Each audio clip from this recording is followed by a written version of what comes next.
Can you tell I love to dance? I love all forms of dance. You know, ballroom, modern, jazz, I love it all.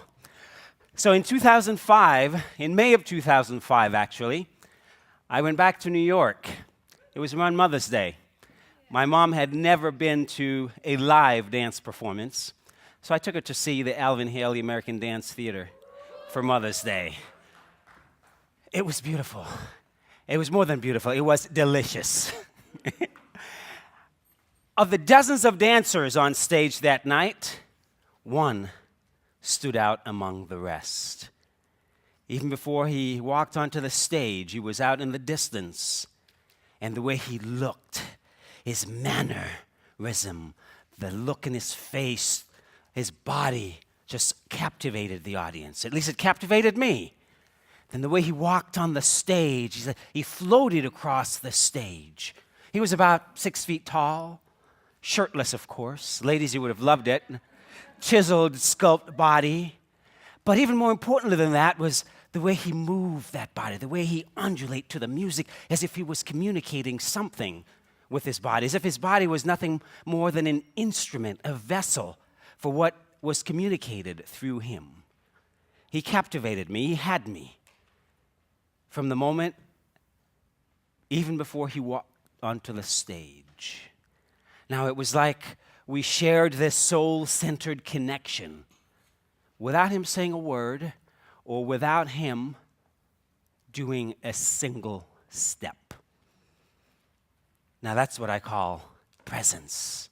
He had presence. What is presence?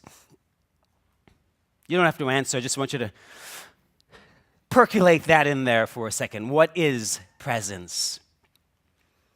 In my mind, presence is the ability to be completely available to your audience, to the moment, to be available as the vessel for whatever to be channeled through you. In our case, it's for our why to be channeled through us, right? What is it? Our we talked about yesterday. It's our why that is channeled through us into what we do. That's really what we're communicating. That's really what we're sharing. That's what's being shared through us.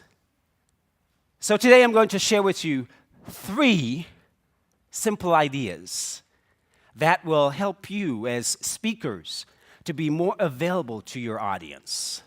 How many ideas? 3. To demonstrate the first one, check this out.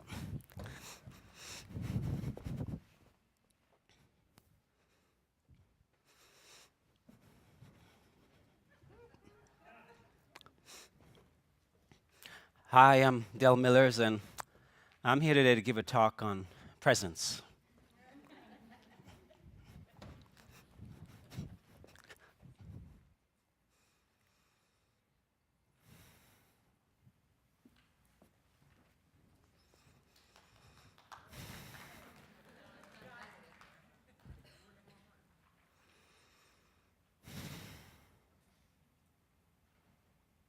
Number 2, which one was more effective? Which one connected with the audience? Did I say a word? Didn't need to, right? And that leads to the first point. And the first point is we must connect with our audience before we even enter the stage. Why? Because our audience is judging us before we even enter the stage. We're communicating with them before we enter the stage. We're sitting there as an audience member going, either we're saying to ourselves, oh no, here we go again. Where's my phone? Let's see if I can start working on some of these texts. Or we're saying, as I did when I watched that Alvin Haley dancer, man, this is going to be good. Before he set foot on stage, I was thinking, man, this is going to be good. Isn't that what you want? Man, this is going to be good. You want your audience members to be saying, man, this is going to be good. That's what I was thinking before he set foot on the stage. And he communicated that to me. We had that connection. So There are different ways of connecting with the audience before we walk on stage. And you don't have to be like me. You don't have to come up here and jump around, be wild and crazy. That's me. That's my energy. I'm a very high-energied guy. I can't help it. That's the way I'm wired. You don't have to be that way. You have to find your own authentic way of connecting with the audience, whatever works for you. But we have to connect with the audience before we set foot on stage, right? Number one. Number two, to demonstrate number two, I'd like a volunteer, please. Would someone come up, please? Give her a round of applause.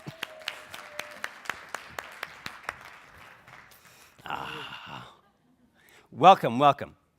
Now, what I'd like you to do is just to kind of slump the shoulders and, you just walk around on stage a little bit and, just say something. Yeah, something. Whatever. What's the point? Believe me, we're exaggerating here, but I see that a lot. I see speakers get on stage, and they're like that. Slump shoulders, head down. It's kind of like a stand-up act gone bad. So here's something I'd like to throw out to you. Try on for size. Stand up straight, shoulders back, chest up, rib cage open. Breathe from your diaphragm, not your chest. Chest is stress breathing. Breathe from your diaphragm. When I say breathe from your diaphragm, go ahead, everybody. Put your thumb on your navel. Let your fingers extend 2 inches below. That's what we call your dantian, your energy center in martial arts, your energy center. That's where you breathe from. When you inhale, let the chest relax. Inhale. When you exhale, let the belly come in. Belly goes out, belly comes in. That's belly breathing, right? Right. How does that feel? Awesome. So here's what I want you to try on the side. Stand up straight, chest up, shoulders back. Breathe from your belly. For coming up today, you get a copy of my new book, Fitness and Spirituality, How to Make the Connection. Thank you very much. Thank you. Bless you. You're very welcome. I wrote that, I republished that book. It's going to be coming out in January. I wrote it. It was my first book about 12 years ago, and I call it Dancing with God, How to Make Exercise a Playful Adventure of Body and Soul, because for me, that's what it is. It's a playful adventure of body and soul. That's how we connect. That's how a time to express. Number 3, we talk about physical presence, now energetic presence. Energetic presence. Please be responsible for the energy that you bring with you onto the stage. Why? Because your energy is contagious. Can you say that? Energy is contagious. So the way you show up on stage will affect the audience. They will tend to mirror you. Or sometimes I would walk on stage and I will tend to mirror the audience because, I can get up there. But that doesn't mean that that's what the moment calls for. So we have to read the audience and see where they are. And if the energy is a little bit low, we have to find ways of elevating it. Can you tell where you are energetically right now? Where are you? Just pick a number. Now, can you raise it to a 7? Can you raise it to an 8? Can you raise it to a 10? Is that a 10? Come on, guys. And let me rephrase that. It doesn't have to be external. It can be just an internal thing. You are just in charge of elevating your own energy just by doing it internally. Let's recap.